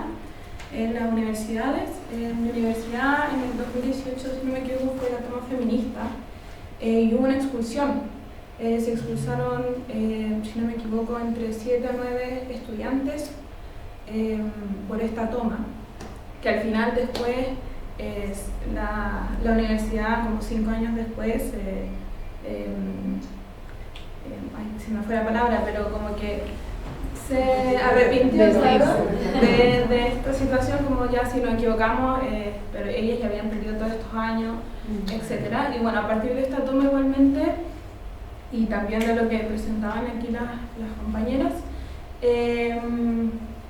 empezó también a instalarse esta como perspectiva de género, y no sé, por ejemplo en mi universidad, yo cuando entré en el 2020, estaba ya lo que eran los baños binarios, o sea, perdón, no binarios, también está el reglamento de no acoso, el tema del reglamento de género, etc. También se instalaron también ramos con perspectiva de género y que atendían todos estos puntos. Sin embargo, no sé, quiero ver de qué manera se puede como pensar o no sé, como plantearnos cómo hacer que realmente todo esto que está estructurado y pensado en la legislación pueda resultar de buena manera. ¿Por qué lo digo? Porque, no sé, más o menos como en mi tercer año de la universidad hubo un caso de agresión y acoso muy fuerte. En términos muy generales, un hombre agredió un compañero, fue un compañero mío de generación a otra compañera mía, la agredió de manera brutal, en verdad, fuera de la universidad, pero pertenecían a la comunidad. Y el tema es que, claro, esto se habló con la jefa de carrera, se habló con el secretario, se habló con una profesora también, porque era muy crítico el ambiente que se estaba generando en las salas. Y bueno, la universidad lo que resolvió fue hacer una acusación formal. La mayoría, esto se habló en charlas, fue muy controversial. Y lo que querían en realidad las compañeras era que expulsaran a este compañero, porque como digo, realmente el caso fue crítico, fue casi un intento de homicidio a ese nivel. Entonces fue realmente muy, muy crítico. Y lo que hizo la universidad fue como suspenderlo por 1 año, y él seguía yendo, eso sí, a la universidad, pero no a nuestras clases. Iba a otras salas, y ahora él de nuevo está con los demás abajo, 1 año más abajo, y está yendo como si nada, la gente no sabe, porque esto queda ahí nomás, ahí quedó la situación. Y no fue solo a esa compañera, sino que también acosó y agredió a otras de manera verbal, bueno, digamos, gracias, no sé, menos mal, porque claro, el otro fue más físico, pero no deja de ser grave. Entonces mi pregunta es como de qué manera podemos hacer que esto realmente, que esta parte legislativa, estas normativas se concreten de manera un poco más, no sé, como que dejen, por lo menos entre comillas, un poco más satisfecha a las mujeres que sufren este tipo de violencia.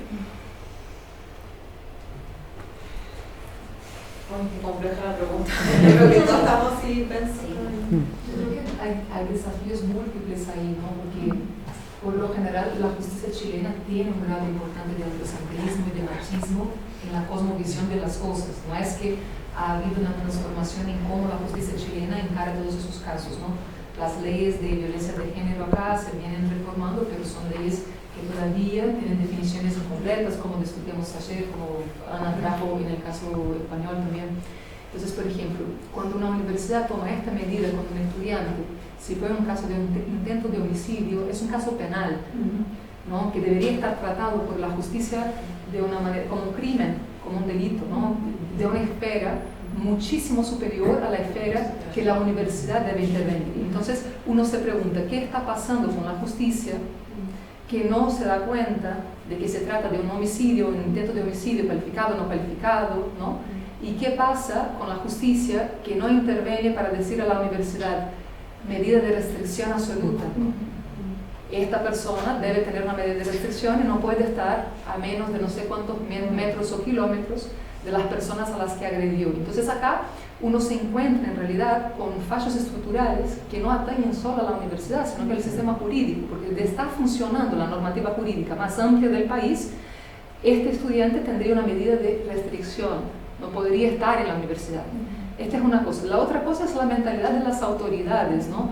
Porque un rector, un vicerrector, un decano que se encuentra con un caso de este debería estar asesorado por los asesores jurídicos de la universidad para saber que no puede permitir que esta persona esté, precisamente porque eso va en contra de otra normativa que en la pirámide jurídica es superior a la normativa universitaria, ¿no? Que es el Código Penal.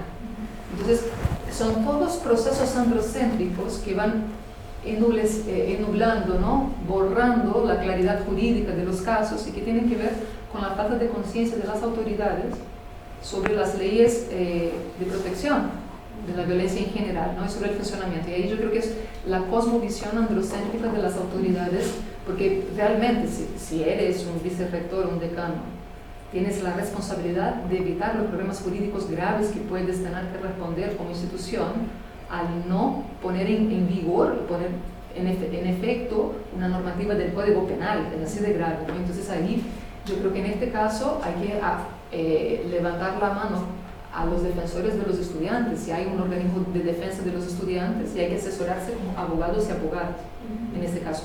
En Chile hay una red de abogadas feministas que pueden hacerse cargo de orientarlas y orientarlos sobre esto, ¿no? Pero ustedes deberían entrar con acciones jurídicas porque hay claramente, escucha la narración y hay claramente un problema jurídico ahí, ¿no? Y eso, la única manera que las autoridades van a escuchar esto es cuando esto llegue a las autoridades como una pieza procesual, porque si no les van a escuchar si ustedes se sientan a conversar sobre esto, ¿no? Entonces, ABOFEM es la asociación. Yo agregaría allí una falta de capacitación para los mandos intermedios. Yo fui jefa de carrera por 10 años. Si a mí me tocaba un caso así, me toca hacer una investigación. ¿Cómo hago la investigación? ¿Qué herramientas tengo para hacer una investigación de ese tipo? Sobre todo cuando los actos han ocurrido fuera de la universidad. No tengo herramientas como para hacerme cargo de una investigación que me permita justificar una sanción académica. Entonces, creo que el acceder a la justicia es lo que corresponde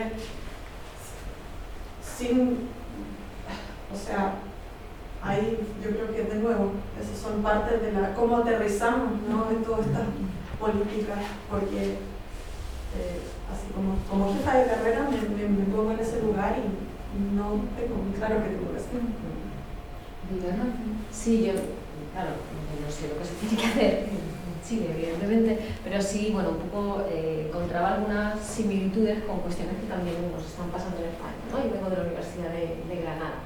Entonces, uno de los elementos tiene que ver con esa falta de articulación entre distintas instituciones. Entonces, las que estamos en la universidad, cuando pasa algo así, sentimos que nos piden cosas que les corresponde al Poder Judicial. El ámbito penal, igual. El ámbito penal dice que eso no les corresponde a ellos, que primero la universidad tiene que hacer. Entonces, realmente no hay un abordaje que sea interinstitucional. O sea, es como, la sensación que tenemos a veces es como que nos vamos pasando un poco la pelota cada uno, ¿vale? La universidad dice que tiene que hacer algo porque tiene que hacer, pero ¿qué es eso? Si los hechos sucedieron fuera, ¿yo qué tengo que hacer? Las estudiantes, se generan unas expectativas, porque todos los problemas de los documentos son la generación de las expectativas. Eso genera también en esas comunidades plurales una cantidad de frustración y resistencia, pero también frustración. Y por ejemplo, nosotras con las estudiantes es una de las cosas que está sucediendo en ese sentido, es decir, se genera una expectativa, si eso no se cumple hay una frustración y se genera ya como un enfrentamiento también de estamento, porque estamos en instituciones que son muy jerárquicas, ¿no? Que es el profesor, la profesora es como muy diferente y luego conscientemente arriba y abajo de ser estudiante o no. Entonces, algo que debería de ser, que deberíamos ir todas a una de alguna forma, ¿no? Es decir, pues tenemos unos documentos, vamos a ver cómo no, ya empezamos como a llevarnos regular, ¿no? En esta aplicación de los documentos. Entonces, yo me parece, al menos en nuestro contexto, falta mucha intersección, o sea, como trabajar de forma articulada, es decir, yo llego hasta aquí y tú llegas hasta aquí. Un ejemplo sería con la Ley 1/2004, la de violencia de género estatal, sí que por ejemplo, se crearon, que yo no sé ahora cómo funcionarán, en su momento funcionaban bien, a nivel de municipio, unas comisiones que hacían el seguimiento de la aplicación de la ley.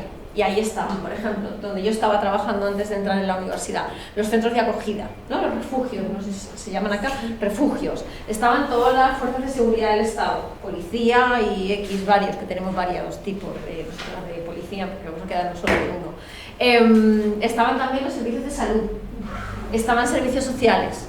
Entonces, de alguna manera, lo que se impulsó es una forma de trabajar de forma articulada. ¿Qué se veían en esas comisiones? Situaciones que eran difíciles y a lo mejor no habían tenido la suficiente respuesta por alguno de los estamentos. Y alguno de los estamentos que estaba ahí detectaba que había habido un fallo. Bueno, es una forma de funcionar, pero lo que nosotros estamos viendo que no se puede funcionar de manera parcelada, porque nos encontramos exactamente con eso que tú estás diciendo. Y siempre pasa, sobre todo, con las estudiantes. Entonces, no sé si es por el eslabón más débil de la cadena, porque a lo mejor también hay una falta de conocimiento de la institucionalidad, que eso a mí me parece que es importante. O sea, yo, por ejemplo, yo soy docente de trabajo social. Tal y como hacemos trabajo social en España, que de una manera en particular, tú no puedes salir de la carrera y no saber cómo funcionan las instituciones, porque tenemos una inserción profesional en el Estado, en las estructuras del Estado, de un 90%. Pues aún así, tú preguntas en clase y yo no sé, de verdad, tenéis política social 1, política social 2, no sé qué servicios sociales 1, servicios sociales 2, y no tienes un conocimiento de las estructuras. Y eso también es cultura de participación política, porque sé dónde tengo que dirigirme y tengo que reivindicar. Entonces yo creo que hay como diferentes, en nuestro contexto, yo hablo de mi contexto, ejes de intervención que ayudarían a poder articular ese trabajo conjunto y apoyar esos procesos. Y eso igual va de la mano con Soledad, con lo que mencionaba Soledad sobre la capacitación de las autoridades, porque pasaba que, claro, nosotros nos presentaban el programa en el PPT y llegamos a la parte del reglamento de no acoso y de género, y como que lo pasábamos muy rápido, como ya, y aquí pasa esto, y era como, ya, pero ¿por qué si me pausaste como la nota, el porcentaje? ¿Por qué esto es menos importante que lo anterior? Y entonces igual va de la mano con eso, con la capacitación que reciben los mismos profesores y los demás altos jerarquías. Igual es un poco como endógeno todo, ¿no? Como quienes participan, quienes demandaron una política, son las que se genera ahí adentro a partir de una cuestión externa, pero todo ocurre allí, ¿no? Los que tienen que fiscalizar, que la condena, todo es ahí. Y yo pensaba un poco como lo hacen en Argentina, por ejemplo, con respecto al monitoreo de la aplicación de la ley de aborto. ¿no? Son activistas externas a los espacios donde se hace el aborto, que es en las clínicas, hospitales, no sé qué. Entonces, ¿cómo le damos aire también? Porque no podemos hacer todo.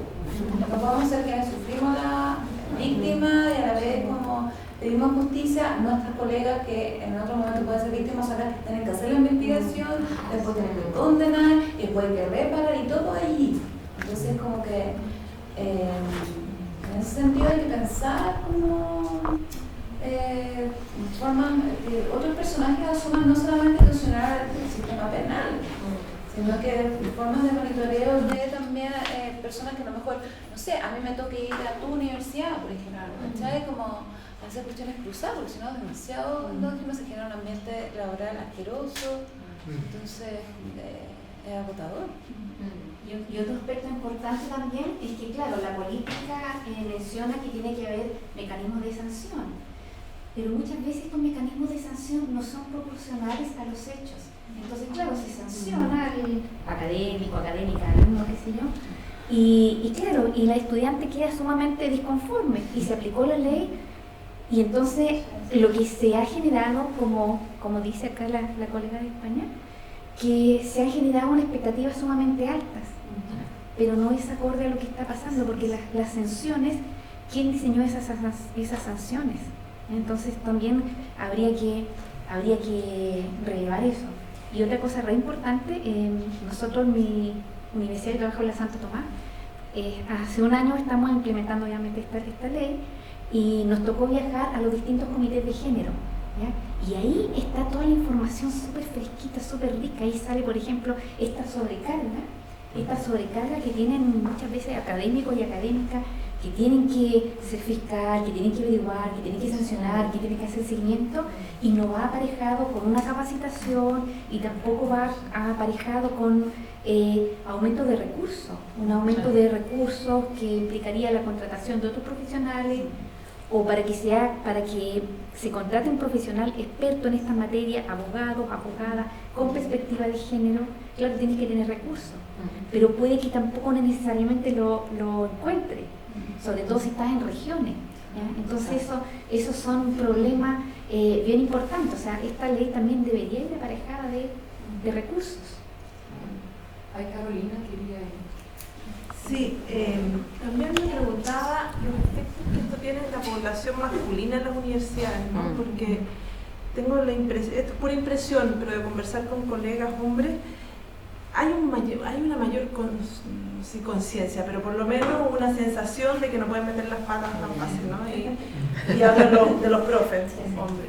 Entonces van con más cuidado, pero también hay una sensación de parte de ellos como de temor. Y entonces eso genera también una reacción contraria en el sentido de restarse en la construcción de una agenda también más igualitaria, ¿no? Porque es como, bueno, aquí yo no me meto porque la embarro, me cuelgan en la plaza pública, en las redes, y entonces se restan también, ¿no? Entonces, no sé hasta dónde se viene trabajando, y que lo hablábamos también ayer un poco, en la construcción de una comunidad académica más,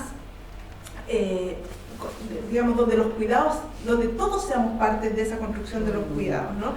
Yo creo que los hombres se están sumando poco, a lo más están siendo un poco más conscientes, y con el checklist de que no, pues, acuérdense que tenemos que tener mujeres, y se sienten súper progres cuando recuerdan en una reunión de que hay que incorporar una mujer. Pero creo que ahí hay el cambio cultural que hablábamos, ¿no? El cambio cultural se construye con todos los actores que hacemos parte de esto, y los hombres no sé de qué manera se están sumando a esta discusión, ¿no? De una manera muy marginal, muy reactiva acaso, y sino con mucho temor. Y lo otro también es hasta dónde, bueno, y es parte de lo que hemos estado discutiendo también en el proyecto, la incorporación de estas políticas, del protocolo, un montón de cosas cambia también, y que es una parte que a mí me interesa harto, cómo cambia el hacer ciencia, ¿no? Y que yo creo que también ahí, y es parte, me parece, de las resistencias que hay por esa transformación, ¿no? Porque el hacer ciencia le acomoda súper bien al hombre porque está hecho y diseñado para ellos, pero en la medida en que se incorporan, no solamente, o sea, se incorporan no en términos solamente cuantitativos, sino cualitativos, y las mujeres empiezan a tener más recursos, más fondos, las preguntas de investigación que ponen las mujeres, las formas de investigar que ponen las mujeres son distintas, ¿no? O sea, hay diferencias, hay matices, hay preocupaciones, y eso va a ir cambiando la forma, ¿no? Como canonizada en cómo se hace investigación. Uno esperaría eso, o sea, se supone que allá vamos. Entonces, eso también yo creo que genera también una reacción tremenda en el caso de los hombres, y por eso de ahí la deslegitimación permanente, ¿no?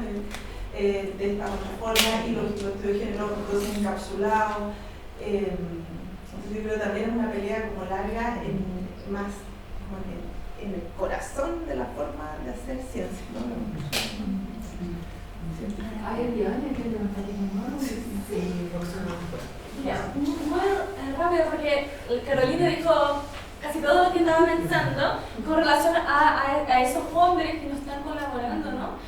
Bueno, yo soy profesora honorario en la Universidad de Adolfo Ibáñez, y en esa universidad va a haber acreditación y están con planes de justamente capacitación en temas de género a los profesores y las profesoras. Y aún así hay una resistencia muy grande, y uno a veces espera resistencia de pérdida de privilegio de altos cargos, ¿no? Pero también entre los profesores, los compañeros de una, ¿no? Son profesores que están ahí también, se entiende que también es competitivo para ellos y bla, bla, pero que están temerosísimos de perder lo poco que tienen para las mujeres, porque ahora las mujeres y las mujeres y las mujeres, ¿no? Entonces, dentro de ambientes de calificación de género, la persona que estaba haciendo la calificación no podía hablar en ciertos momentos, ¿no? Y porque la persona, no, porque género, casi como, déjame explicar qué es género. Entonces, a la profesora que daba la formación. A la profesora que daba la formación, ¿no? Entonces, déjame decir no sé qué, no, porque estoy de acuerdo que el género puede ser diverso, pero el sexo no es diverso, ¿no? Y es como que, espérame, ¿no? Y le mostré los datos y no sé qué, y bla, mira, en el reino animal funciona así, ¿no? Entonces tenemos que tener ojo con eso, porque no funciona así. Bueno, yo no se puede decir nada porque la gente se pone emocional acá, ¿no? Y colegas, cuidado. Es un caos, ¿no? Un cuento entre todo que es muy cansador, pero que muestra esa resistencia que hay, incluso en ambientes que de arriba se están poniendo las capacitaciones, ¿no? Y después al final, no, porque esa ideología de género se está imponiendo sobre nosotros, ¿ya? Y lo que se está hablando es de inclusión, ¿no? Cómo aprender a incluir estudiantes, el estudiantado que es diverso, en términos de sexo, de género, de opción sexual, etcétera, ¿no? Pero se hace muy difícil, y es la pregunta, ¿cómo cambiar esa visión? Porque yo sé que no es un profesor que está ganando mucha plata, son personas que incluso vienen de clases más bajas, ¿se entiende? Son de izquierdas, ¿ya? Y que están aferrados a lo poco que tienen. No, eso es mío, no me van a sacar las mujeres eso, ¿no? A punto de cuestionar, como escuché el otro día, pucha, esa ley contra la violencia de género no me gusta, ¿ya? ¿Y es por qué no me gusta? Porque sabe Dios que me van a considerar como violencia de género, donde yo no puedo decir nada, ¿no? Entonces, ese miedo, el miedo de las izquierdas, de las clases, ¿no? De gente que está en activismos diversos, y que a la vez terminan discutiendo y es cansado, súper cansador. Entonces eso, ¿cómo cambiar eso? Casi que, no sé, hacer grupos de terapia colectiva, no sé yo, porque de verdad, y el miedo es la peor forma de trabajar, o sea, no se puede trabajar con el miedo. No sé si tengo respuesta, pero yo he mandado a mis colegas a que se organicen. Pero hay dos cosas que me nacen decir de lo que he aprendido, que cuando hay alguien que tiene miedo hay una vulnerabilidad profunda. Y no sé, pero y también soy aquí como, me pasan dos elementos. No creo que es trabajo de personas que están sistemáticamente en condiciones de desventaja hacer ese trabajo, como de mostrar y sostener la vulnerabilidad de los otros. Probablemente, sobre todo cuando las condiciones de trabajo son tan desiguales. La carrera académica es muy desigual, hay demasiados tracks de enseñanza, gestión, y cada vez más bifurcada, ¿no? Hay muchas carreras académicas, no hay una sola. Entonces tu pregunta es, no sé cómo, pero probablemente incitar, pero se me ocurre que, y pienso en las unidades de nuestras instituciones que ya están bastante colapsadas por todas lo que están sosteniendo. Yo pedí la palabra porque les quería comentar, a propósito de mi trabajo en política de educación superior, alguna vez tuve la oportunidad de compartir en estas reuniones pre-CRUCH en mi universidad y de haber escuchado reclamos de los rectores, ¿no? De estos rectores. Y uno de esos reclamos en esta universidad era que esta ley, la 20.369, fue una ley que ellos no pidieron y que les tocó implementar y no tuvieron recursos. Y claro, uno dice, sí, los rankings tampoco, no, hay ciertas luchas o ciertas agendas que se sienten más llamados a llamar. Pero en ese reclamo, y lo pensaba a propósito de la expectativa que tenemos de que estemos haciendo las cosas distintas porque hay documentos, discursos que están movilizando cosas, no lo que queremos, que son insuficientes, que están en condiciones precarias, pero o sea, hay ciertas sensibilidades que antes no existían. Sí, eso yo creo que lo reconocemos, no es suficiente. Se me fue el hilo articulador. Que están cambiando cosas, que están cambiando estas sensibilidades. Y la pregunta, o más bien como el llamado es, ¿dónde encontramos espacios para protegernos y nutrirnos? Porque en este agobio que describía muy bien Rosario, que tenemos estos documentos y hay promesas que probablemente no se cumplen y se crean frustraciones, es fácil abandonar, por decir, y crear un espacio y decir, no me importa nada, ¿no? Esto va a seguir igual. Entonces yo no veo otra fórmula que articularnos. Y lo digo en serio, y articularnos no solamente entre personas que nos sentimos, que abrazamos los feminismos, las promesas del feminismo, sino también con otras luchas que en las cuales resonamos. Y entiendo que el camino es largo, y entonces hay que cuidarse para no salir, no quebrarnos en la mitad. Tengo la sensación que había otro pensamiento que flotó a propósito, pero no llega a mí todavía, así que voy a pausar acá. Podemos ir finalizando, ¿verdad? Sí. Es que no quiero dar la última palabra. No, pero muy chiquitito. Sobre como la organización de los hombres, por ejemplo. Que es un tema que es súper interesante porque las experiencias asociadas a hombres discutiendo sobre las masculinidades, sobre el género, son un chiste. No por lo que hagan a leer, como que el trabajo que hacen los compañeros es súper valioso, sino que se transforman rápidamente en un chiste, rápidamente en un meme. Sobre todo como en las generaciones como más jóvenes, como el círculo de masculinidades de Ñuñoa, es básicamente un objeto de burla. Entonces funciona así. Me acuerdo como experiencias que tuvimos, por ejemplo, en la Universidad Alberto Hurtado, que florecen y se mueren en ese sentido. Y que están también asociadas efectivamente a lo que bien señalaba Ari, como esa pérdida o transformaciones asociadas a las subjetividades de estas crisis, de como esta idea de que no me lo van a arrebatar todo y como que no es real, ¿no? Todos sabemos que no es real, pero se pierde eso. Y que efectivamente en ese proceso de disputa, en donde se crea una disputa, el sentimiento que hay desde este lado es de voy a hacer un chiste. Soy un chiste. Y no es justificativo de no hacerlo. Creo que está más que claro que el feminismo también lo han transformado en un meme en los sectores más conservadores. Eso es real, eso no justifica que hay que dejar de hacerlo. Pero sí hay un asociado a esa subjetividad de me transformé en un meme, me transformé en un chiste, perdí mi subjetividad en tanto masculinidad, en un momento en donde parece ser que el género está teniendo una relación bien interesante a la ideología.